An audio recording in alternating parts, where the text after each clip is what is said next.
Assalamualaikum warahmatullahi wabarakatuh. Langkung tipayun hayu orang sanggakeun puji sinareng syukur ka Allah Ta'ala anu parantos masihan nikmat ka urang sadayana tiasa patepang raya dina ieu acara. Alhamdulillah urang sadayana tiasa kempel dina ieu acara dina kaayaan sehat walafiat.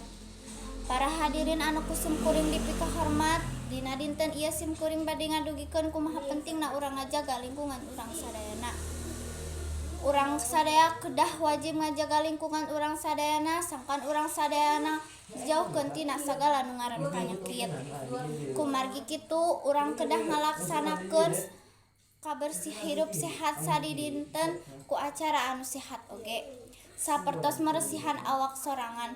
Contoh sanesna deui dina lingkungan masyarakat urang kedah ngalaksanakeun gotong royong sareng micen runtah kana tempatna. Sabab kabersihan teh sabagian tina iman.